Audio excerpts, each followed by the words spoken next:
Thank you. And so good afternoon, AFSA. Thank you for spending the last few days with us. I truly hope that our 17th Triennial Convention has been meaningful to you, both personally and professionally. And while I know that some of you have had the type of fun that stays in Vegas, I hope that the learning, enthusiasm, and optimism of this conference travels home with you. To our outgoing president, Len Pugliese, and Executive Vice President, Lauren Waters-Cherry, thank you for your exceptional servant leadership. Absolutely.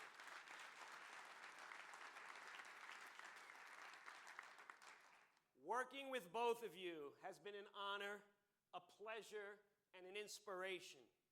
I consider you mentors, role models, and dear friends. Know I will continue to lean on you for wisdom. And to the guy I introduced yesterday as my brother from another mother, the true legend himself, Mr. Ernest Logan.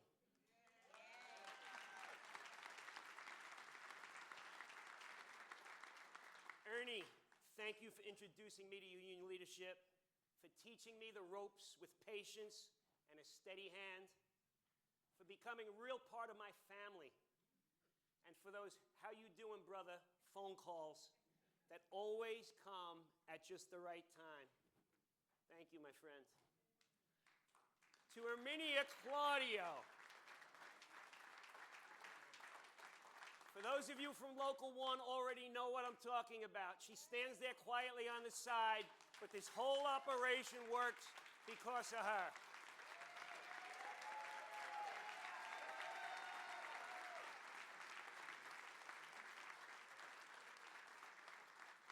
We stand on the shoulders of giants for sure. To all of you, thank you for your support, for your leadership, and for trusting me to lead this extraordinary organization. I am deeply humbled and honored. Now, I know that some of you in this room don't know me very well yet, while others in this room have been friends and colleagues for many years. I see you, Local 1, my CSA family. But please indulge me while I introduce myself a little bit more broadly to our brothers and sisters from across the nation. I was not a born educator, nor did I come from a union family. I grew up in Staten Island, New York. That's right, in the house. And after accepting, as hard as it was, Ernie, that I was not going to play for the New York Yankees, my goal was to become a New York City firefighter. Staten Island was, and still is in many ways, a working class, civil service-oriented community. So while in college, I took the firefighter's exam and scored quite well. But by the time the list was established, I was already teaching physical education at the very middle school I attended as a student. I quickly fell in love with teaching, especially the unpredictable energy of adolescence. Middle schoolers might seem a bit crazy, but they are actually incredibly loyal and incredibly fun when they know that you care.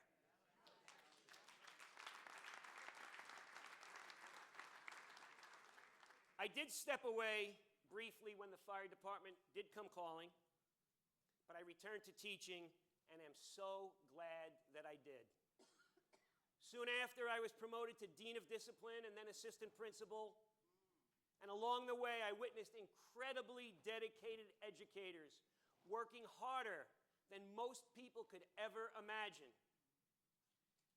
A few minutes ago, the gentleman from Morgan Stanley was in here and he said, the private sector, I've been watching, the private sector has no idea what you folks do. And most people have no idea what you folks do or how hard you work. In 2003, I was appointed as a middle school principal at Paulo Intermediate School.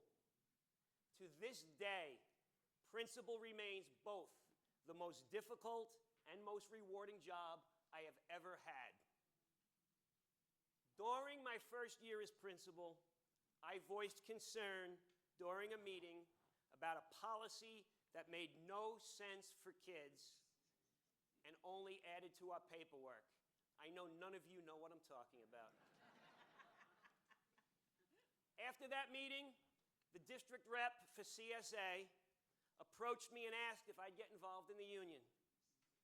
After some arm twisting, reluctantly, I said yes, unsure where I'd find the time. But I very soon found myself not only enjoying the meetings, but gaining knowledge and making connections that actually saved me time and helped me avoid pitfalls. It made me a better principal. I was hooked. 2006, Ernest asked me to serve on his advisory council at CSA, and soon after that to run for treasurer on his slate. In 2009, I proudly served a 2-year term as president of the Middle School Principals Association of New York City.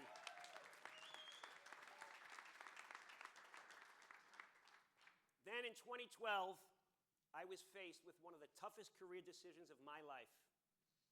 Ernest asked me to step in as executive vice president, filling the term of the retiring Peter McNally, who is here somewhere today with us. There's Peter.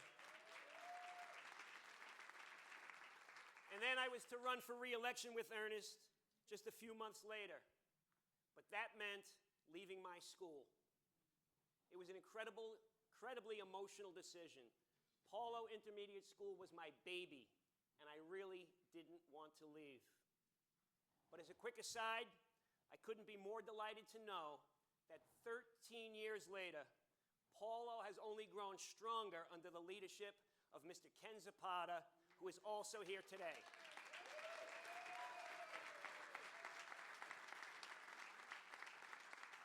Ken, thank you for taking great care of my baby and for making it your own pride and joy. Well done, brother. So why did I leave Paulo? I left because I believed in the idea, and I still believe in the idea, of advocating for the real heroes of the public school system. It is an honor to represent people you so genuinely respect. People like all of you. Principals, assistant principals, directors, district office personnel, and other support staff. You are the ones working every single day, most nights, weekends, and holidays on behalf of our students. You are the ones who occasionally make it home for dinner, but can't clear your minds of the student in crisis, the staff member who needs support, or the 20-something things that are left on your to-do list. And I know you know what I mean. You arrive early, claiming it's to beat the traffic. You stay late, returning calls, answering emails, finishing paperwork, and attending events. You make sure the building is clean, crossing guards are in place, and every class is covered. You stand outside in all sorts of weather, greeting students and speaking with parents. You refuse to give up on students and convince them not to give up on themselves. You mentor, coach, support, and motivate staff. And sometimes you serve as their relationship counselors, parenting advisors, or just sounding boards for those going through a difficult time. You foster relationships between schools and create partnerships with local merchants. You make sure that kids have backpacks and school supplies, since as I know, backpacks, winter coats, prom dresses, and food for the holidays. You've shared in pain and suffering and have stood by your communities when tragedy struck.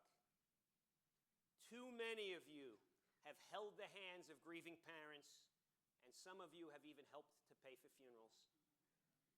You create a safe, loving environment with inadequate resources, and you do it with humility, grit, and unmatched compassion.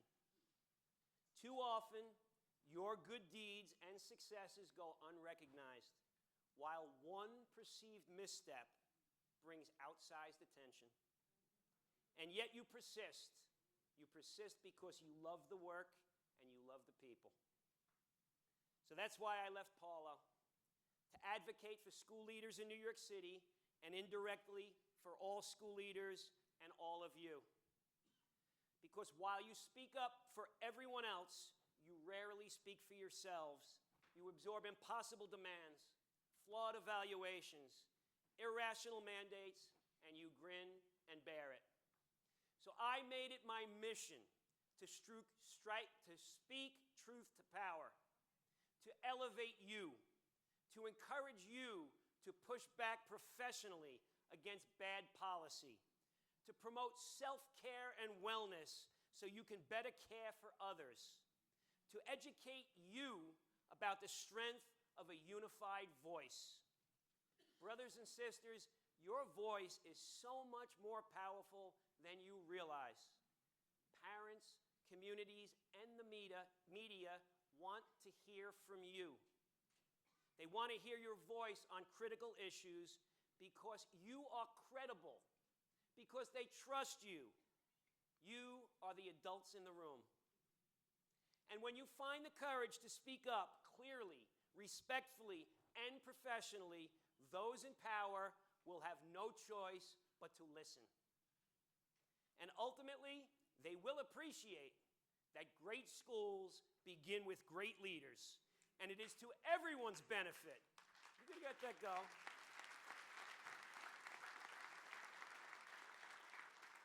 It is to everyone's benefit, most importantly, our students' benefit, to hear and respect the voice of the leaders in the trenches. CSA has found its success doing exactly that.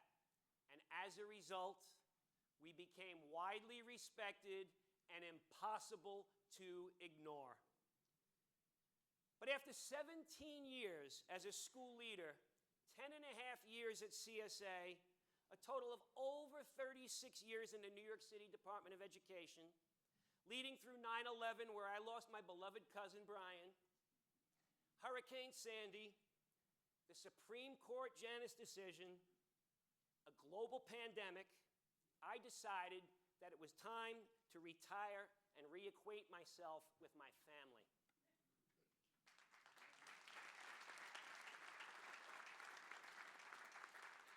My children, Danielle, Sarah, and Mark, and my 2.5-year-old granddaughter, Violet, mean the world to me.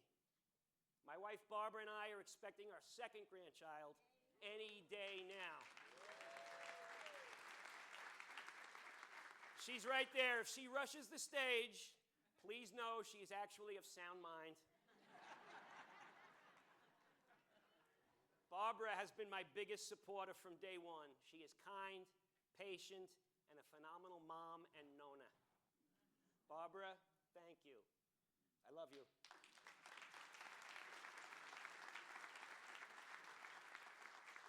I am also blessed to have my 92-year-old dad, a proud Korean War veteran who lost the love of his life 11 years ago when my mom passed away.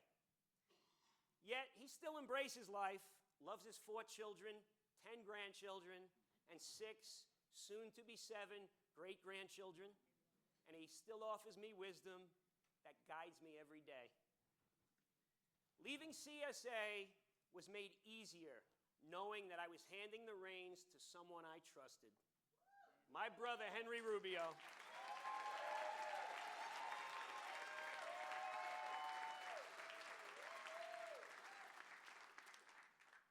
CSA and AFSA Local 1 president has taken this organization to new heights. Henry, thank you. You make me proud every day.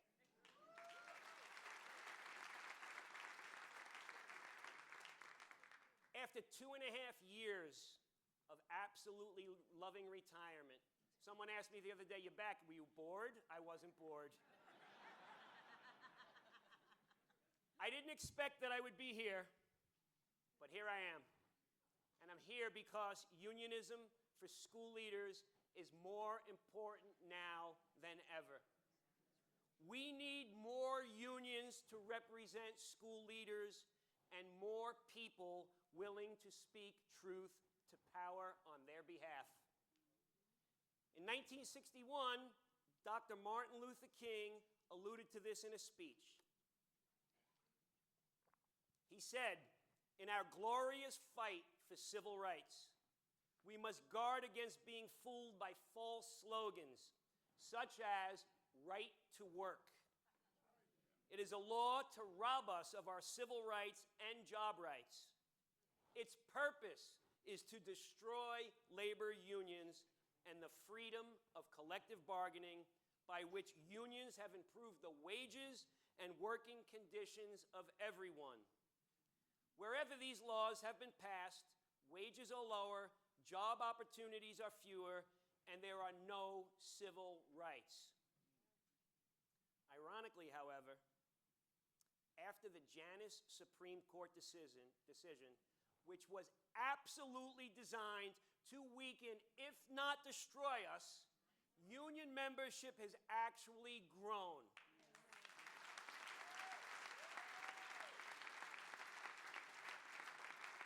So allow me to publicly thank Mark Janus and Justice Samuel Alito for waking us up.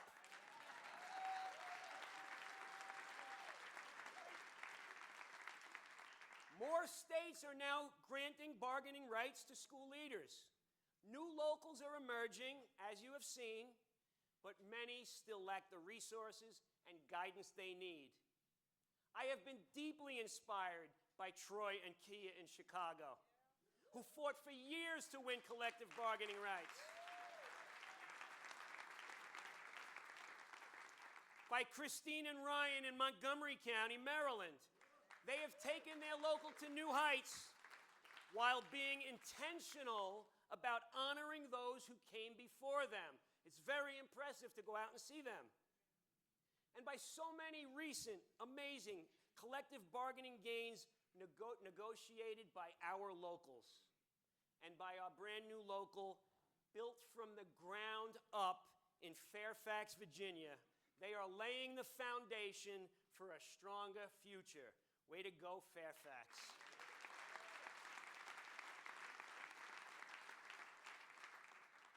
Yet too many districts and lawmakers still ignore school leaders while actively engaging teachers. We can and we must change that. Recently, a local president told me that their district was resisting what they call a Me Too clause. It would give school leaders the same raises and benefits negotiated by teachers. Brothers and sisters, we must get to a place where districts appreciate our value and recognize that we lead the system, not because of them, and usually despite them. Then we will be in a position where we will be the ones unwilling to settle for the same deal offered to those whom we supervise.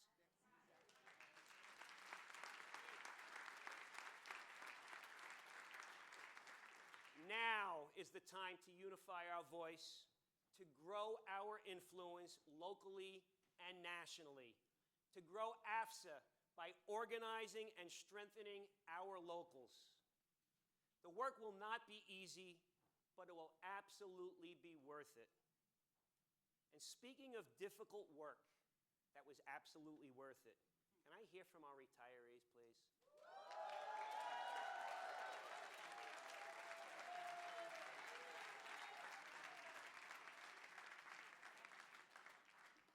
Thank you for risking your jobs to form unions, for striking without knowing how you'd pay the rent, for fighting for those small early wins that are the foundation of today's successes.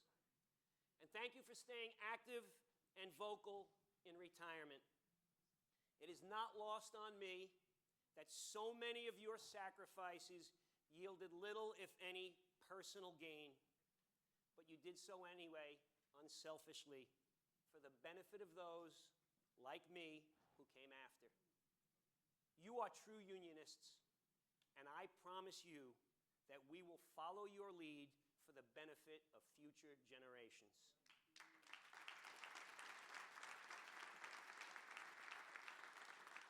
Brothers and sisters, you have just elected an executive board full of experienced, credible, and passionate leaders to guide us for the next 3 years. Together with our talented new officers, who I could not be prouder to have as partners, Executive Vice President Donis Coronel from San Diego, California,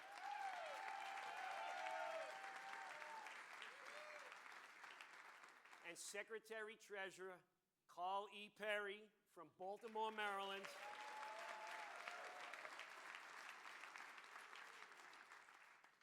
and with all of your support, we will continue to grow in size, influence, and effectiveness.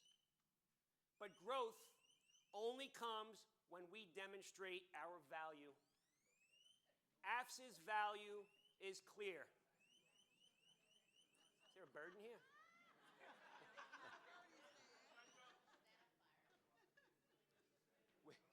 We not only provide valuable benefits, we offer expert guidance to help locals organize, brand, and become powerful, self-sustaining institutions. Unlike others, we are solely focused on advancing school and school support leadership. We have no competing priorities.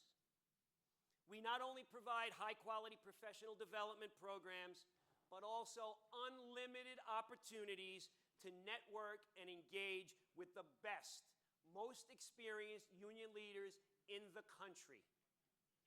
I cannot recommend strongly enough that all of you remain connected and involved.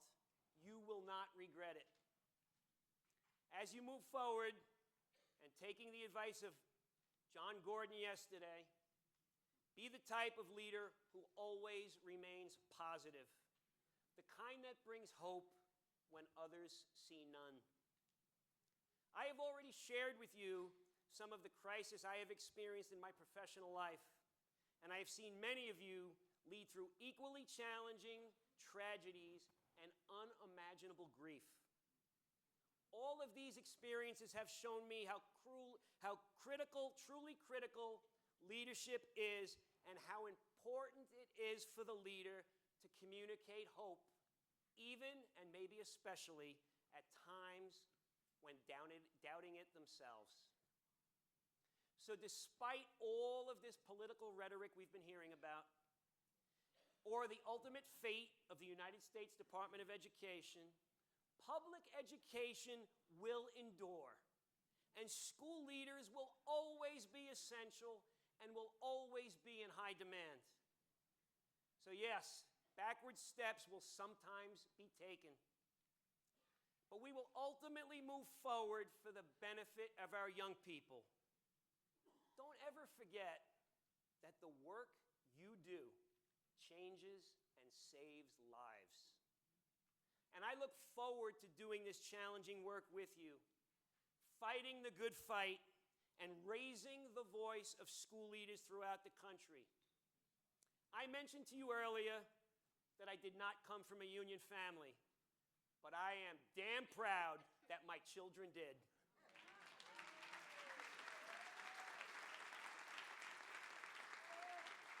Thank you, and God bless you all.